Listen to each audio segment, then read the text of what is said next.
The moment she caught me staring, time stopped. My heart slammed against my chest as her eyes locked onto mine from across the dinner table. The warm laughter in the room faded into a dull hum. My best friend, Daniel, was in the kitchen pouring drinks, completely unaware of the storm raging inside me. And then his wife, Emma, slowly leaned closer, her expression unreadable.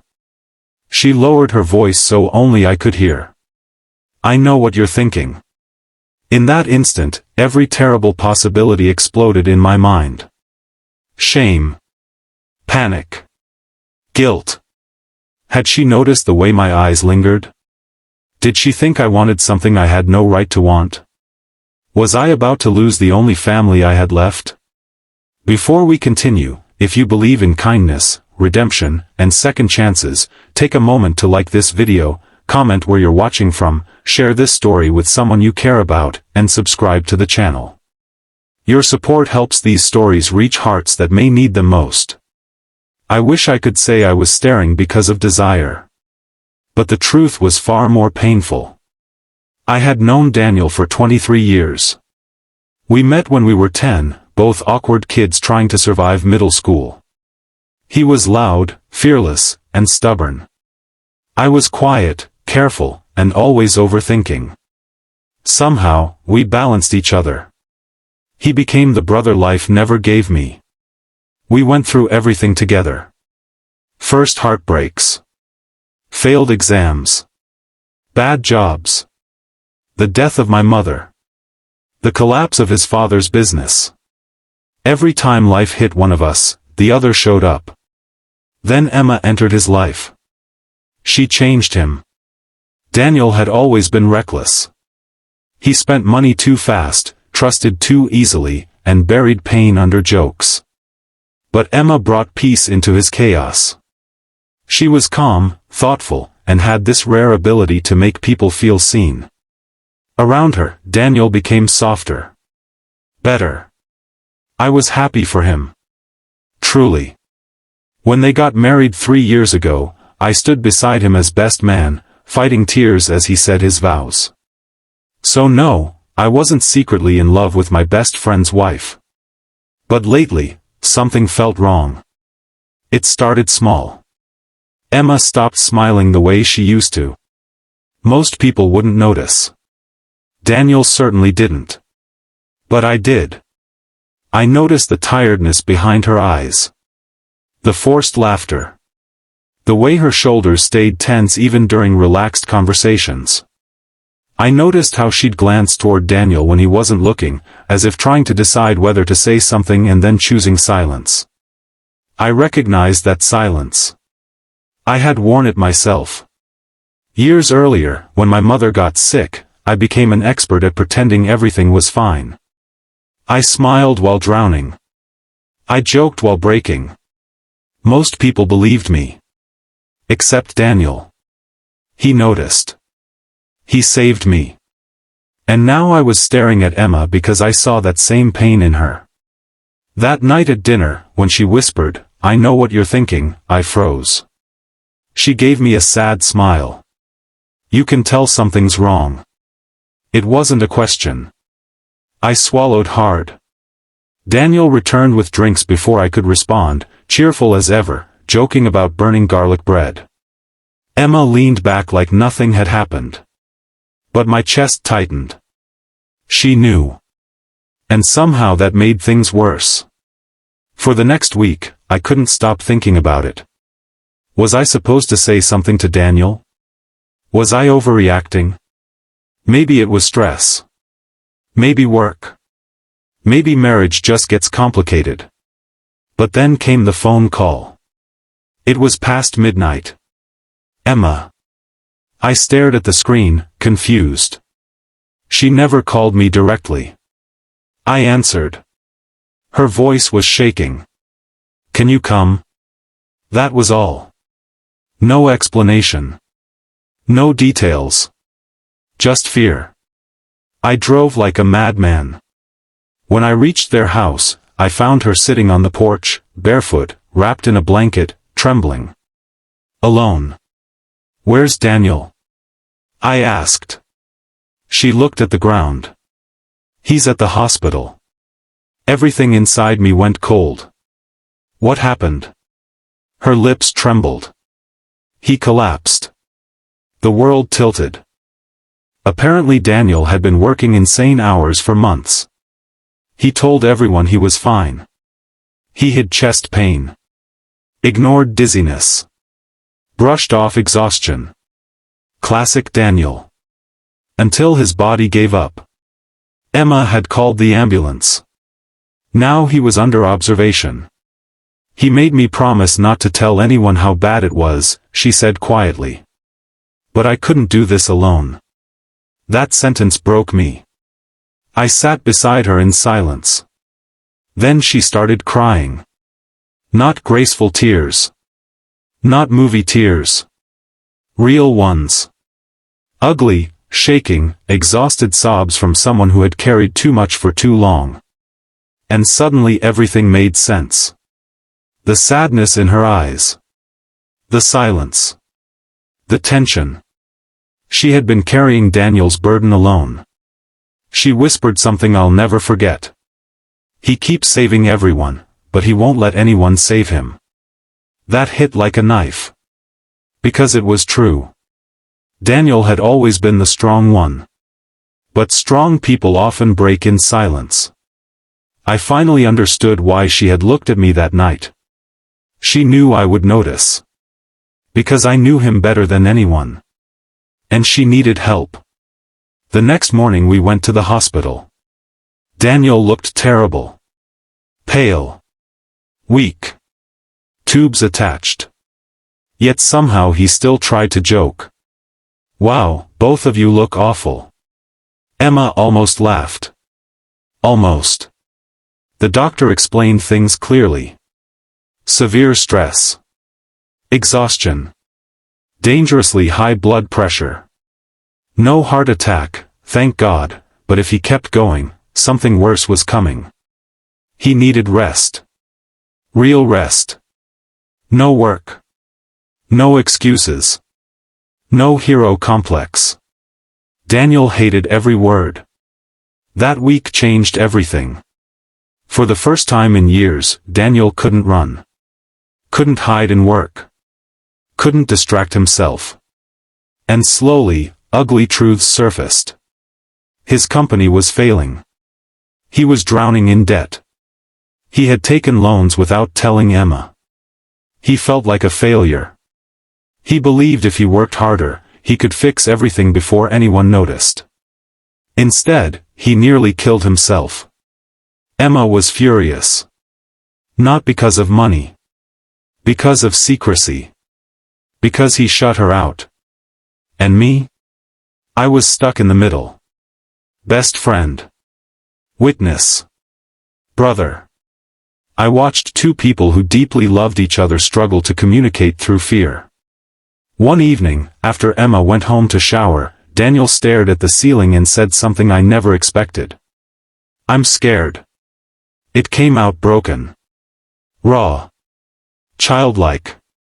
I stayed quiet. His eyes filled. What if I lose everything? I took a slow breath. You won't. You don't know that. I know this, I said. You're not alone unless you choose to be. He started crying. I had seen Daniel angry. Drunk. Wild. Laughing until he couldn't breathe. I had never seen him cry like that. 23 years of pain poured out. His father's expectations. The fear of failure. The pressure to provide. The shame of asking for help. The terrifying belief that his worth depended on being useful. And beneath all of it, a broken little boy. I understood then. This wasn't about money. It never was. It was about identity. Who was Daniel if he couldn't save everyone? I leaned forward. You saved me when my mom died. He looked at me. You remember what you told me? He frowned. I continued. You said strength isn't carrying everything alone. Strength is letting people carry you when your legs give out. Tears rolled down his face. You said that to me. Silence. Then he whispered, devastated. I forgot. That shattered me. How many strong people spend their lives giving others wisdom they never apply to themselves? Too many. Over the next month, things got harder before they got better. Debt didn't disappear. Bills remained. His business eventually collapsed. He lost everything he spent years building. And for a while, Daniel became a ghost. Quiet. Ashamed. Withdrawn. Then something beautiful happened. Emma fought for him. Not by fixing everything. By refusing to let him disappear. She dragged him into conversations. Forced honesty. Demanded vulnerability. Loved him fiercely through the mess. And I showed up too. Every day. Coffee. Groceries. Job applications. Late-night talks. Sometimes silence. Sometimes laughter. Healing isn't dramatic. Most of the time, it looks ordinary. Small consistent acts of love. Then came the moment that changed me forever. 3 months later, Daniel invited me over for dinner. He looked different. Still tired. But lighter. Present. Alive. Emma cooked pasta. The house felt warm again. At one point, Daniel stepped outside to take a call. And suddenly it was just me and Emma. Again. At the table. Just like that first night. She looked at me. And smiled. A real smile. The kind I hadn't seen in months. You remember when I caught you staring? I nearly choked. She laughed softly. I rubbed my neck awkwardly. Yeah. She grew emotional. I was terrified that night. I listened. She continued. I kept waiting for someone to notice. Her eyes glistened. No one did. A tear rolled down her cheek. Except you. I felt my throat tighten. She shook her head. I thought if even you didn't see it, maybe I was truly alone. That broke me. Because sometimes people don't need solutions. They need witnesses. Someone to see the pain they're hiding. Someone to say, I see you. You're not invisible. She smiled through tears. When I said I knew what you were thinking. She paused. You weren't thinking about me. I looked at her. You were thinking about him. I couldn't speak. She whispered the words that will stay with me forever. And because you saw him, you saved both of us. Daniel returned before I could respond. He looked between us suspiciously. Why are both of you crying? We burst into laughter. Real laughter. The kind born from surviving something terrible together. A year later, Daniel was working again. Different job. Less money. More peace.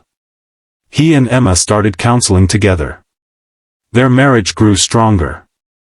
Not because life became easy. Because honesty replaced silence. And me? I learned something I wish more people understood. Sometimes love isn't romance. Sometimes the deepest form of love is attention. Noticing. Seeing what others miss. Caring enough to ask the uncomfortable question. Strong people rarely say they're drowning. They smile. They work harder.